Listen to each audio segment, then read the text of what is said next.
দলের শিল্ড জয়ের প্রসঙ্গে কি বললেন মলিনা? আগের বছরের মতো এবারও আইএসএল এর শিল্ড জয়ের দাবিদার হয়ে উঠেছে মোহনবাগান সুপার জায়ান্ট।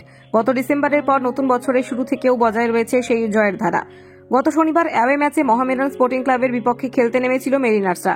নির্ধারিত সময়ের শেষে বিরাট বড় ব্যবধানে তাদের বিরুদ্ধে জয় সুনিশ্চিত করে ফেলে সবুজ মেরুন ব্রিগেড। এদিন বাগান জার্সিতে জোড়া গোল করে যান অধিনায়ক শুভাশিস বসু এবং ভারতীয় উইঙ্গার মনবীর সিং। দলের এমন পারফরমেন্সে যথেষ্টই খুশি সমর্থকরা। বলাই বাহুল্য, এই জয়ের ফলে বাকিদের তুলনায় আরও অনেকটা এগিয়ে গেল কলকাতা ময়দানের এই প্রধান দল। বর্তমানে 19 ম্যাচে খেলে তাদের ঝুলিতে রয়েছে মোট 43 পয়েন্ট। তাদের থেকে প্রায় 10 পয়েন্টের পার্থক্যে দ্বিতীয় স্থানে রয়েছে মানালো মার্কুয়েজের এফসি গোয়া। এরপর হাতে গোনা মাত্র কয়েকটা ম্যাচ, যার ফলে সব ঠিকঠাক থাকলে গতবারের মতো এবারও ইন্ডিয়ান সুপার লিগে লিগ শিল্ড ঘরে তুলতে চলেছে সবুজ মেরুন ব্রিগেড। তবে এখনই সেই নিয়ে ভাবতে নারাজ মোহনবাগান কোচ জোসে মলিনা। ম্যাচের শেষে সাংবাদিকদের মুখোমুখি হয়ে তিনি বলেন, এখনো আরও 5টা ম্যাচ রয়েছে, সবকটি ম্যাচেই আমাদের লড়াই করতে হবে। পরের ম্যাচ আমাদের সামনে রয়েছে পাঞ্জাব এফসি। ওরা খুব ভালো একটা দল, বেঙ্গালুরুর মতো অসাধারণ দলকে ওরা হারিয়েছে।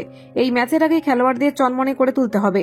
মোহামেডান ম্যাচের মতো ওই ম্যাচেও এমন ভালো পারফরমেন্স করতে হবে দলের সকলকে। তবে এখন প্রতি ম্যাচ ধরে ধরে এগোতে হবে আমাদের।